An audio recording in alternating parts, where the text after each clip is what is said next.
Hey guys, this is Mercy Jesus Outcast, and I'm Kurt Cooper, and I'll make that joke every day, so just get ready for that. So this is Deborah's Kitchen. If you are here by accident or if you meant to go to something else, now's the time to kind of leave gracefully and figure out. This is not all the single ladies or lassies or whatever, so make sure you're in the right place. Seeing nobody leaving, I've got to do one thing. I got some advice about teaching in this classroom, and the advice I got was that when we get ready to get started,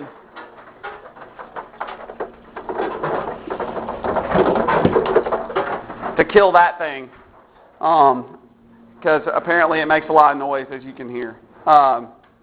So we're going to kill it, and who knows what will happen. Anyway, my name's Kurt. I am from a bunch of different places, but mostly from Mississippi and mostly from Tupelo. And I know there's some Tupelo people here right now. And but I spent some time in Starkville as well. Welcome, Will. Will's from Starkville. Yeah, and I currently serve at a church in Montgomery, Alabama called Trinity Presbyterian Church, and I've been there about 18 months, and I have a little boy named Campbell and a wife named Marty, and I don't know if you'll see pictures of him or not, but he's pretty cute. He's 22 months, so he's pretty fun, and they might come one of these days. Anyway, that's enough about me. What we're going to do this week in this class is we're going to talk about mercy, and specifically about being awkward and how to deal with awkward people, what to do if you're an awkward person, all these different things. So to break the ice about that, what I want to do is I want to get you in the mindset of awkwardness. I want to make you feel as awkward as possible. Some of the people here who have been in my youth group know that I'm pretty good at that. But not that bad, not as bad as I've done it in the past. But how many of you have ever, you see this aisle right here? How many of you have been ever walking in an aisle or something like that, and someone comes up to you and you go left and they go right, and you do this, and then you're like, oh, and then you both disintegrate right there because of the awkwardness.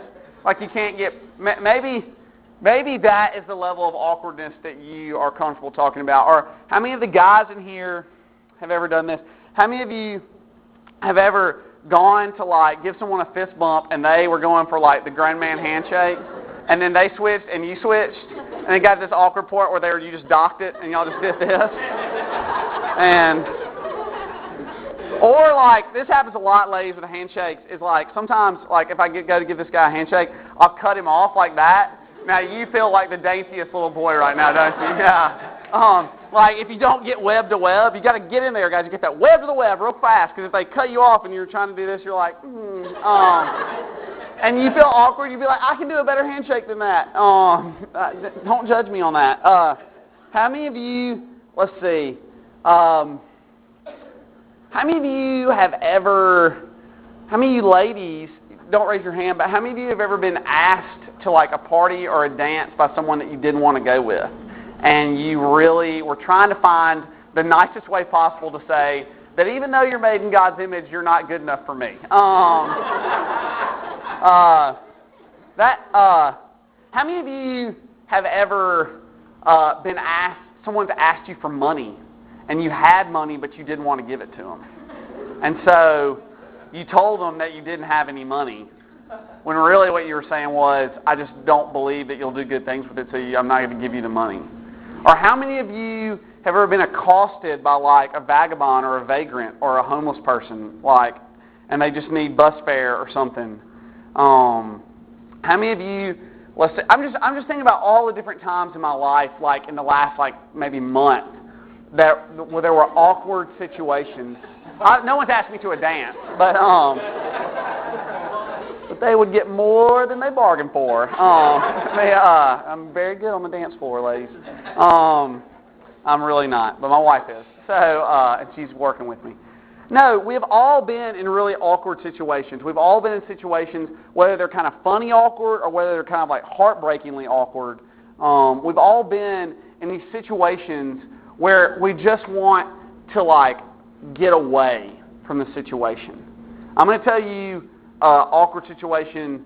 I'm going to tell you some awkward situations from my life and some shameful situations from my own life. But I want to start out by telling you about someone else's shameful situation because it's funnier. And I serve in Montgomery with 3 pastors, and so I won't tell which one this is. But one of them was doing a wedding, and his tradition when doing the wedding was before everything starts to go down, he meets in the back with the bridesmaids and the bride, and they all hold hands and they say a prayer that everything will go smoothly and that God will be honored in the service. It's a very sweet time. You know, they get in a circle and they all hold hands. It's just this thing that he does. And at this particular wedding, he got ready to do that, but he wasn't the only pastor doing the wedding. The groom's pastor from his hometown was also there. And so they were doing the wedding together. They were doing different parts of it. Maybe you've been to a wedding where they have multiple officiants. I've been an added officiant at weddings before, but so he says this is something that we do. So they're like, all right, ladies, group up, and we're gonna pray. And so they all group up and hold hands, and he notices that the pastor is not holding his hand. And he says to the guy, "What's wrong, brother? You don't have a hand?" And the guy was like, "Actually, I've only got the one." He had lost a hand in an accident. So his arm, you couldn't tell because he's in a robe. He's in one of those black robes. You couldn't tell, but he only had one arm. His arm got stopped right here, his other arm. Now, how do you think my pastor friend felt in that situation? He probably felt as if he wanted to just like shrink down to like microscopic size and hide in a crack in the wall and wait like 1,000,000 years until everybody's grandkids are dead and then come back out and be like, okay, now I can live my life. Maybe the secret. That is how it feels to be awkward. It's also how it feels to be ashamed. All right, that is, and we're going to talk a lot about shame in this class too. But before we do any of that, all right, I just want you to have in the mindset that feeling of like, I want to disappear. All right, the idea of wanting to disappear. I want to talk about mercy, and I want to give us like a definition. If you can't see the screen, I apologize. I cannot move this back. It's actually screwed in to this cart right here. So like I can twist it, but you cannot push it back. I mean, you can knock it back, but no, I actually couldn't even do that. I mean, that's as far as it goes. So if you can't see that, I'm going to say most of the things that are on there anyway. Maybe you're into taking notes. Maybe you're not. It's fine with me either way. What is mercy? Well, first of all, what is grace? Okay, because we need to distinguish between those two things. All right. When we talk about mercy and grace, they're church words. But what grace is getting something that you didn't earn. All right. So a gift, a present, a reward. Not even really a reward, just a gracious gift. A gift is the best way to describe it. It's something that you did not earn, all right? You did not earn. You didn't warrant receiving it, and it was given to you just out of the love of someone's heart, you know? The closest thing I can think of at this very moment is a birthday present or a Christmas present is a better example, because you think that you earn your Christmas presents. If your parents are the kind that tell you about Santa Claus, the sinners. Just kidding. I'm just kidding about that. No, if they tell you about Santa Claus, how does Santa Claus work? Santa Claus brings you gifts if you're good, and if you're bad, guess what? Theory blown, he still brings you gifts.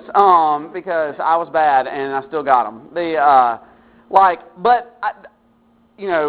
The idea is that you get gifts that you have not earned. I definitely never earned any of my Christmas presents. They were just given to me because my parents loved me, I guess, and they wanted to show that through material things. Mercy is different. Mercy is when you don't give someone something they earned. That sounds like a bad thing. Like you earned a paycheck and I didn't give it to you. Let's say you work for me. Let's say I hired you to mow my yard, which it probably needs mowing. I've been gone for 3 weeks. But If I hired you to mow my yard and you mowed it and then I didn't give you the money, you would be like, look, I earned this, I want it. But mercy is not getting something bad that you earned. All right? Mercy is not getting something that is bad that you earned, that you definitely deserve. Okay? That's what mercy is. And mercy is really only for those who are in a position of weakness. You can't receive mercy from a position of strength. All right? Those who are strong give mercy. Those who are weak receive mercy.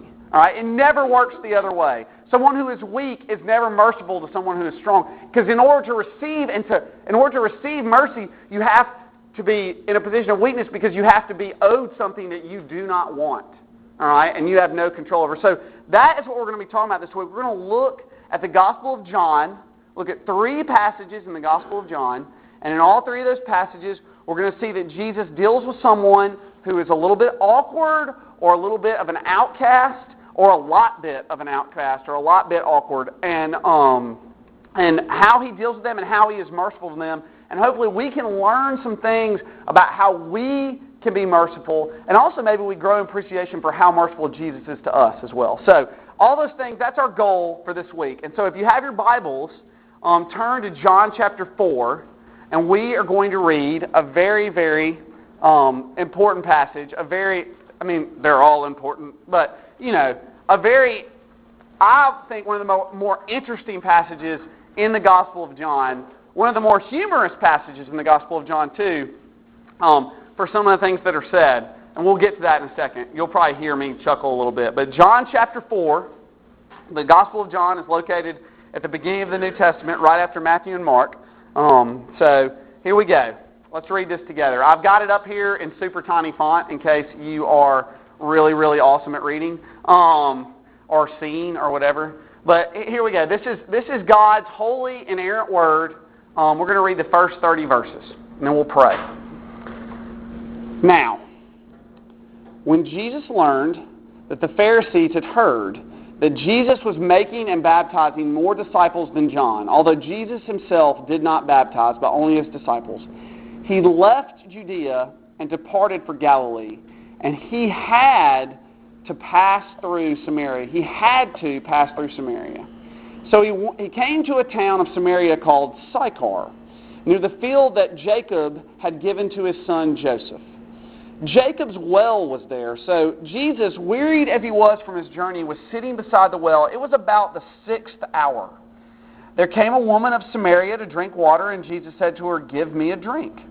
For his disciples had gone away into the city to buy food. The Samaritan woman said to him, "How is it that you, a Jew, ask for a drink from me, a woman of Samaria? For Jews had no dealings with Samaritans." Jesus answered her, "If you knew the gift of God and who it is that is saying to you, 'Give me a drink,' you would have asked him, and he would have given you living water." And the woman said to him, "Sir, you have nothing to draw water with. The well is deep. Where do you get that living water? Are you greater than our father Jacob? He gave us the well and drank from it himself, as did his sons and his livestock." And Jesus said to her, "Everyone who drinks of this water will be thirsty again, but whoever drinks of the water that I will give him will never be thirsty forever. The water that I will give him will become in him a spring of water welling up to eternal life." The woman said to him, "Sir, give me this water, so that I will not be thirsty or have to come here to draw water." And Jesus said to her, "Go, call your husband and come here." And the woman answered him, "I have no husband." And Jesus said to her, "You're right in saying, 'I have no husband,' for you've had 5 husbands, and the one you now have is not your husband. What you've said is true." And the woman said to him, "Sir, I perceive that you are a prophet. Our fathers worshipped on this mountain, but you say that in Jerusalem is the place where people ought to worship." And Jesus said to her, "Woman, believe me, the hour is coming when neither on this mountain nor in Jerusalem will you worship the Father. You worship what you do not know. We worship what we know, for salvation is from the Jews. But the hour is coming and is now here when the true worshipers will worship the Father in spirit and truth. For the Father is seeking such people to worship Him. God is spirit, and those who worship Him must worship in spirit and truth." And the woman said to him, "I know that the Messiah is coming, He who is called Christ. When He comes, He will tell us all things." And Jesus said to her, "I who speak to you am He." Just then the disciples came back. They marveled that he was talking with a woman, but no one said, "What are you seeking?" or "Why are you talking with her?" So the woman left her water jar and went away into the town and said to the people, "Come see a man who told me all that I ever did. Can this be the Christ?" They went out of the town and were coming to him. I don't know what just happened there. I lost. Oh, there we go. Okay, so I want you to see a couple things from this passage. The first thing I want you to see is that there is a gospel necessity. In other words, that Jesus says something very interesting. Or actually, John says something about Jesus that is very interesting. It says that Jesus had to go to Samaria. Now, that is technically true, and it is also technically not true. That is not that the gospel isn't true, but it's not true geographically. Let me explain what I'm talking about. I don't know if you can see this map, and if you can't, I apologize. But it's very simple. Jesus is down here, okay? He is close to Jerusalem, and he needs to get up here to Galilee. And the way to go from this pink to this yellow is through this purple, and that purple is Samaria. So technically it's true Jesus had to go through Samaria. However, most Jews, because they hated Samaritans, because they were really racist, we're laughing about that. Most of you are racist too, so go ahead and laugh at yourself. What they would do is they would see this road right here. They would go across the Jordan River, which is this tiny blue line, and they would go into Perea. All right, this is outside the Promised Land. And they would go out the Promised Land and all the way up here, and they would cross back over right here into Galilee. They would do this in order to avoid going to Samaria, and that's how most Jews went to Galilee from Judea, or Galilee from Jerusalem. And that's how they did it. But Jesus says he has to go through Samaria. And what I want you to see is this. When I was in seminary, I lived in Jackson, Mississippi. And I didn't really like it, I'll just be honest. But that's nothing against the people of Jackson. I was just really poor when I lived there, so maybe that's why. So poor. And the nicest date, yeah, anyway. Well, my wife and I, thank goodness. God brought us through that, and that's awesome. But, yeah, the dollar menu, for real. Like, the nicest date we went on, $5 pizza at Little Caesars. But that's not technically true. But when I lived in Jackson, I lived in Clinton, which is like on one side of Jackson. But I served at a church that was downtown. It was right in the middle of Jackson.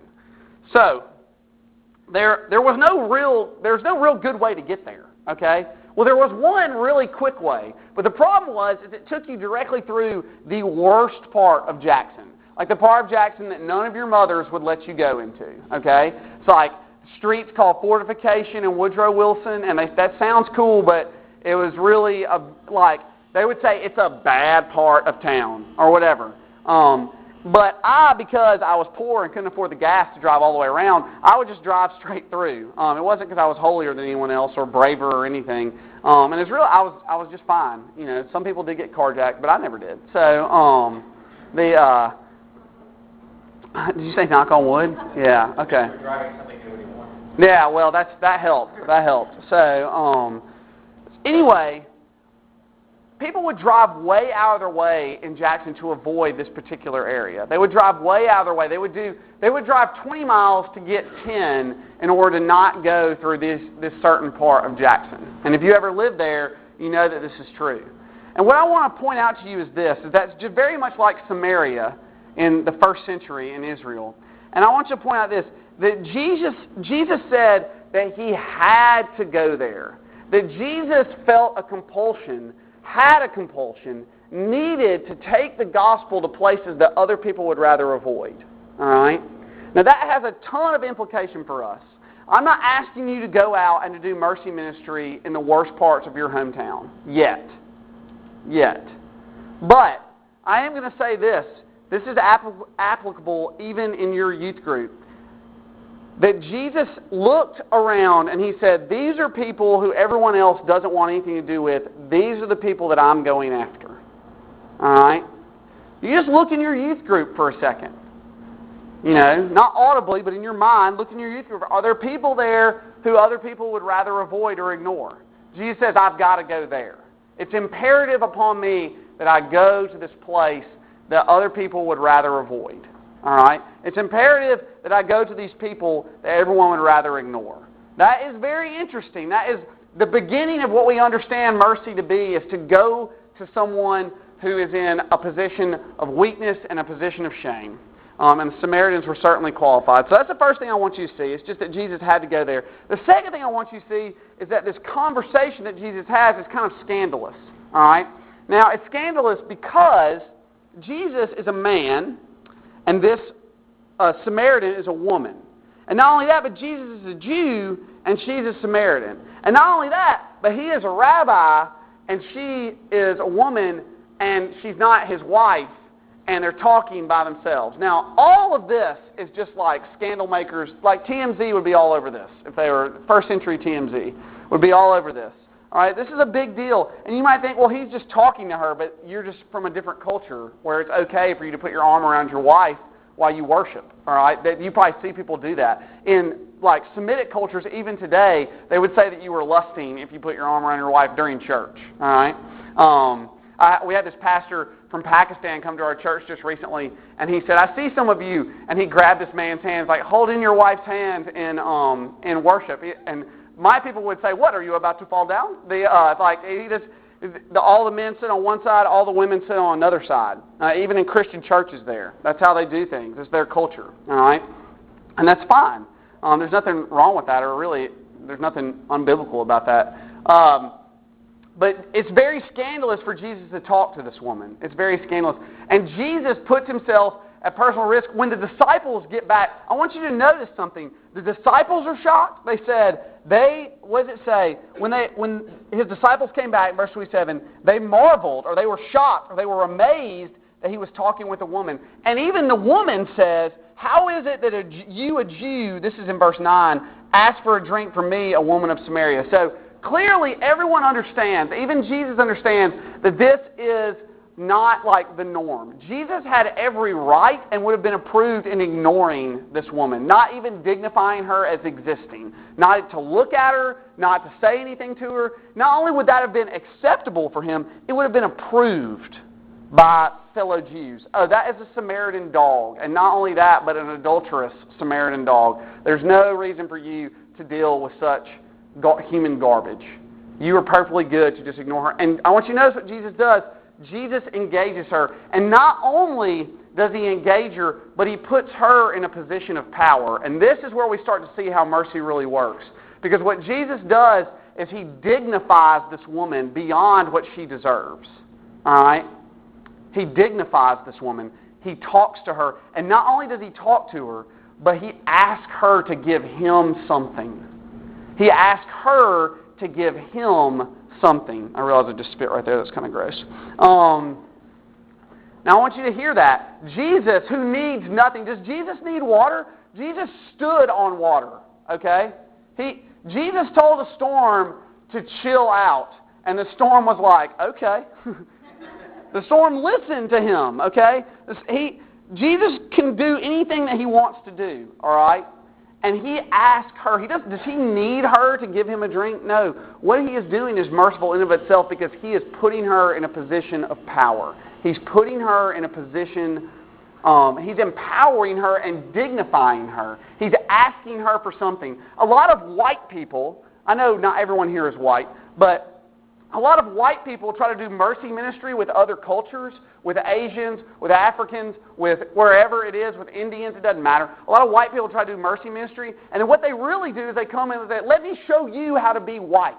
And guess what happens? It really fails hard on its face, really bad. It's like that guy in Russia, I don't know if you've seen that video, he tries to do a cannonball into the pool and it's frozen. And he lands and he just rolls and it's really, really funny. I don't know if you've seen that fail video, but I watch it over and over again, and I just cry. And one of the things that makes it so funny is his friends who are watching it, they had to know. And they're just they are just killing him, and he is just screaming because his tailbone is probably broken. That's how hard it fails. Really, when people do real mercy ministry and real missions, what they do is they go to another culture, be it African Americans or Africans or Europeans or wherever, and they say, "Tell me what it's like. Show me what it's like to be Belarusian, or show me what it's like to be Pakistani." That's where real mercy ministry takes place, because what you do is you put that person in a position of power. You give them power and dignity, and you say, I'm your servant. I'm not here to show you. I'm here to learn from you. And when they receive that power and dignity, guess what you can do? You can tell them almost anything. Because you treat them like a person and not like a project. Here's a little tip for showing mercy to people in your youth group, especially the ones that are a little socially awkward. All right? First of all, those are the people that Jesus will be going after. All right? Those are the very people. I think we've seen that already. But not only that, treat them like a person and not like a project. They're not a project. I know you've seen these shows. There are all these romantic comedies in high school where, like, there's some girl and she's a really pretty actress, but they kind of ugly her or nerd her up, and then like the high school quarterback's going to ask her to prom as a joke, and it turns out that she's pretty and cool, and they end up falling in love, but she finds out that it's a joke, and they break up at prom, and she's still, but then he comes back and says he really loves her, and everything works out in the end. That is not mercy ministry, okay? That is the plot to like 10 romantic comedies about high school, but that is not mercy ministry. Jesus, yeah. Jesus dignifies this woman. He dignifies and He empowers her, and He did not have to. And here's the key for you guys, is you don't have to do it. You don't have to do it. It will be much easier for you to treat people like they deserve to be treated. To treat the awkward kids, to ignore the awkward kids, to be dismissive of them, guys, have you ever walked up to a group of girls and they've been giggling and you're like, what are y'all laughing about? And they won't tell you, and you're convinced that you have a huge booger in your nose or something? Because that's what it's like to be an awkward kid all the time. That feeling that you have, that everyone's looking at you and you don't know what you did. And that, you can just go ahead and do that. That's the easy thing to do, but that's not mercy. Mercy is dignifying. Mercy is dignifying someone. Mercy is treating them like they were created for something more than what they are. I also want you to see how powerful this woman's shame is. Whenever we find someone who's awkward, or whenever we find someone in weakness or an outcast, it's because of shame every time. Every single time it's because of shame. And what I want you to see is this woman has a really powerful shame. Some of you have heard this story before if you've ever heard me talk, but I'm going to tell it again because it's one of the times when I did something stupid to cover up my shame. Or something silly. It's actually really genius, but it was also really silly. When I was in college, I went to Mississippi State. I know there's lots of people who don't like us or whatever, but that doesn't make any sense because we hardly ever win anything, so back off. And we win just a touch more than Ole Miss, and that's all that matters. Hey, Molly. Hey, Mitch. Hey, I've forgotten your name. But there's a couple of Ole Miss folks in here. When I was at State, I was a freshman. When you go to college, one of the things that starts happening is I was going to church every Sunday. But one Sunday, I just decided I'd stayed up late on Saturday night, not partying because I was a huge nerd. I was probably like playing video games, who knows. But it doesn't matter. The point is that I decided I was going to skip church. I was just not going to go to church. And I could because my parents weren't there to kick me out of bed and make me go. All right, that's what you can do in college. That's where you kind of sink or swim faith-wise. And so I didn't. And I woke up about, 10:30, 11, feeling pretty good. Got out of the bed, looked in my refrigerator, my little mini fridge in my freshman dorm, the really kind of crappy freshman dorms that they had back then, not the awesome ones. And I had no food. I had like some old milk and like some Cheetos, like a half a bag of Cheetos. So I had like no food. And I was looking at So I get online and look at my credit card. This is like new wave technology in 1998. But I got online and looked at my credit card, or my debit card, and I was like, oh man, I've only got enough money to get gas and maybe buy like 2 meals this week. So I can't, because I had to go home, get my laundry done because I wasn't going to do it. That's what your mom's for. No, guys, that's not true, Mom. And I love you. So I decided I couldn't spend any money. And the only real resource I had in order to acquire food was that I had this Bulldog card that they made you get. And I don't know if they still do this, but a lot of colleges do this. They make you put like a certain amount of money if you're a freshman on this card, and you can spend it in a bunch of different places on campus. It's a real racket that a lot of colleges use to make a lot of money. And I know they do it at Auburn, they do it at Clemson. But Anyway, I had this Bulldog card and I had some money on it, so I could use that. But I could only use it at the cafeteria because the union was closed on Sunday. So I could only use the cafeteria. But the problem was I couldn't go to the cafeteria and get lunch because I'd see a bunch of people I knew and they knew that I skipped church, and I felt shame about that. So guess what I did? I went and got in the shower. I shaved. Back then that was like this, and that was it. But I got in the shower. I shaved. I cleaned up. I put on a suit. Got my Bible, and I went and got lunch. She's so shocked. Yeah, and you know what? No one asked me if I'd been to church or not. Not a single person, because I brought my Bible to lunch, all right? Clearly, this is someone who's been to church. No one asked me. I went and sat down. I ate with some friends. I never even had to lie about it, all right? I never had to actively lie. I was already lying and deceiving, but I never had to actively lie about it because everyone just assumed that I went to church because I was in a suit, and so I got away with my shame or whatever. And what I want to point out to you is how dumb that is, but I also want to point out to you this, is that people go way out of their way to avoid shame. Do you wonder why that kid in your group is so quiet? Whether he or she, maybe they're just going out of their way because they feel shame. And they just don't want to interact with people because they don't want to be exposed. Guys, our greatest need is to be naked and unashamed, as they were in the garden, as Adam and Eve. That's our greatest need. But now, because of sin, it is our greatest fear.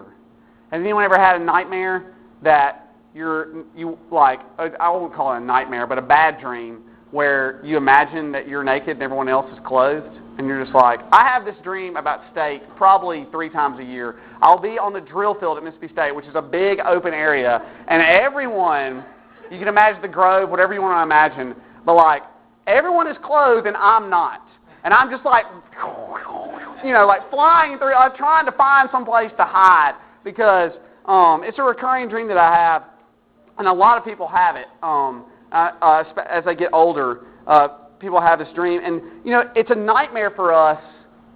Have you ever been frightened that someone's going to walk in on you in the bathroom? Like, you sit down on the toilet and then all of a sudden the handle starts to turn. And you're like, wait a second. Someone in here. There's someone in here. Have you never heard of knocking? No. Do we have that fear that we're going to be exposed?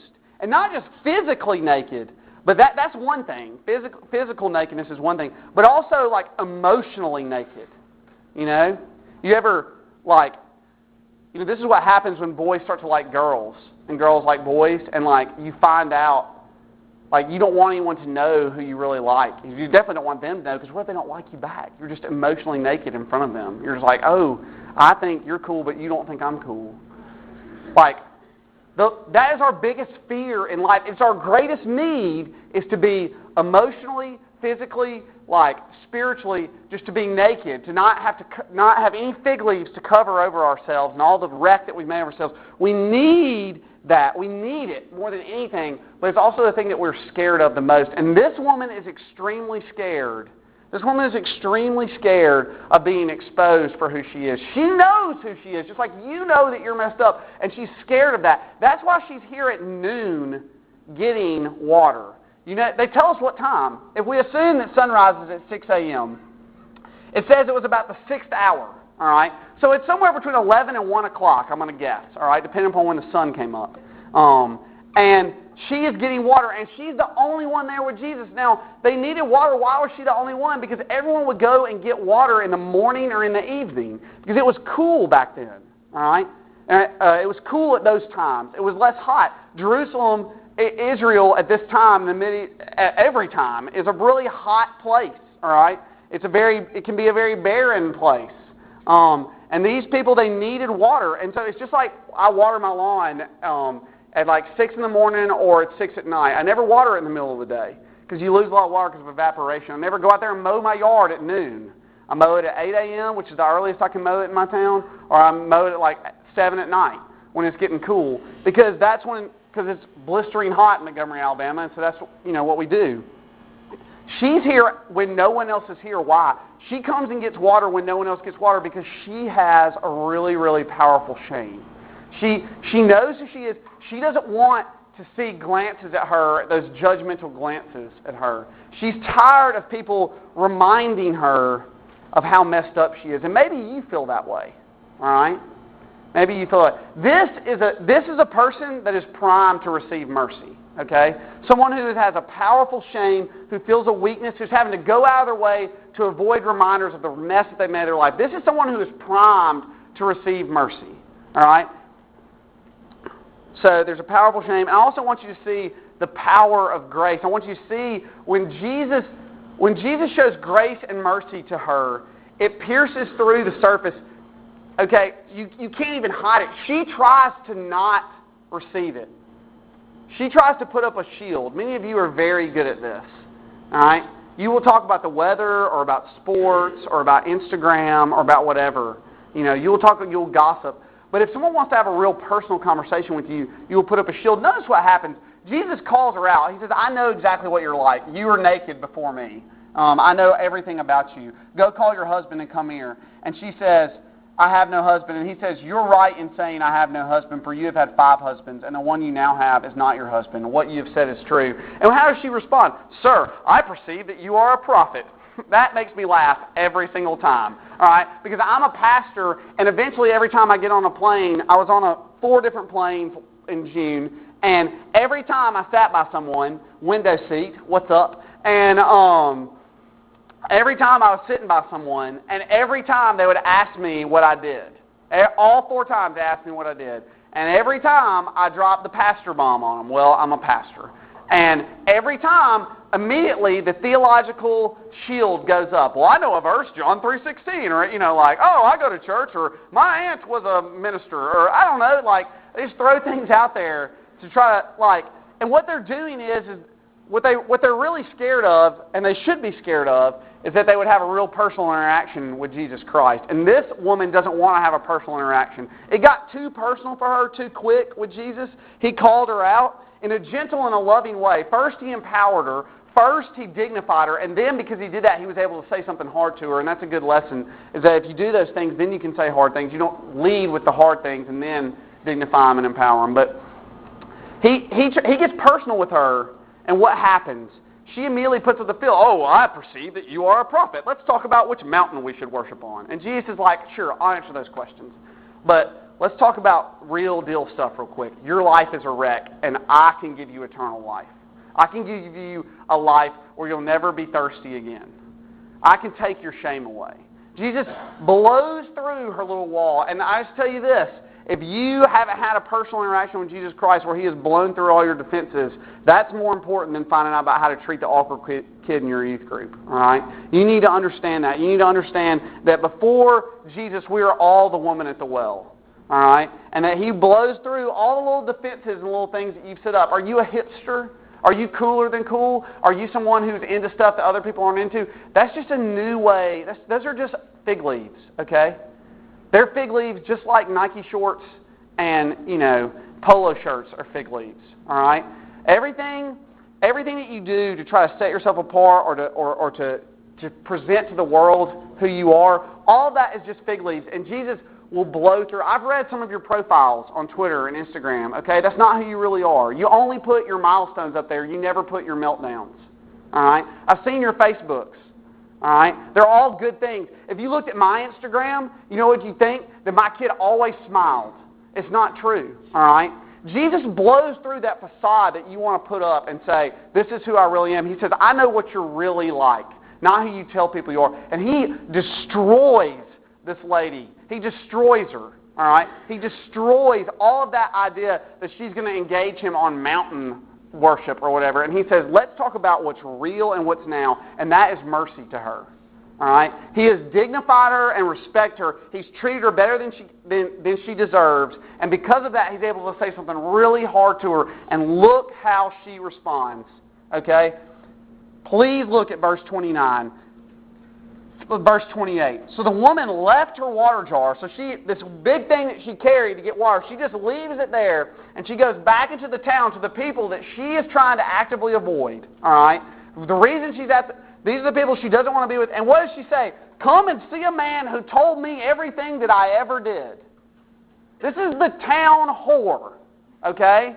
And did that shock you that I would say that? It's in the Bible, so get over it. And this is the town This is a woman that all the other women at the first century hairdresser are talking bad about, getting their permanents and their body waves or whatever they're getting, and they're talking about, can you believe that floozy, that slut, all right? That's what they're saying about her. And she goes to them and she says, come and meet this person who's told me everything I ever did. I bet their first reaction was, I bet that took a long time, But that's how empowered she is by mercy. I want you to see that. She's so empowered by mercy that she is no longer afraid of their opinion of her. She is no longer, you live most of your life in fear of what other people think about you. That is what you do. I know because I am right there with you. All right? I am right there in it with you. And Jesus' mercy is so powerful that Jesus, He interacts, He dignifies, and He empowers this woman. And what happens? This woman says, come and listen to I met someone who could tell me everything I ever did. I was naked, historically, spiritually, emotionally. I was naked before Him, and I was unashamed because of the power of His mercy. All right? That is what mercy does. Do you want to know if you're engaged in mercy? Are you taking people who are in shame and weakness and helping them through the powerful operation of the Holy Spirit and Jesus Christ to become unashamed, excited? Think about what Brent said last night about that guy who was converted at the conference in California. The first time I looked in the mirror and thought, I didn't see something I hated about myself. That is what happens to this woman. That is the effect of mercy. That's what I want us to see on our first time. I think we've run over time. Well, we haven't. We're 4 minutes, so that's awesome. Let me make sure. Yeah. All right. We're going to cover more. We're going to get more in depth about mercy. Today I just want you to see just a quick takeaway. What are you taking away from this? One, that mercy, that we have to go to places that other people will avoid if we want to show mercy.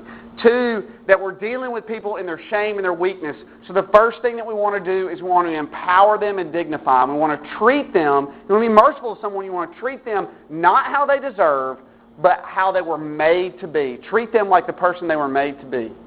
You need a song to motivate you for this. Sigh No More by Mumford & Sons is a pretty good one.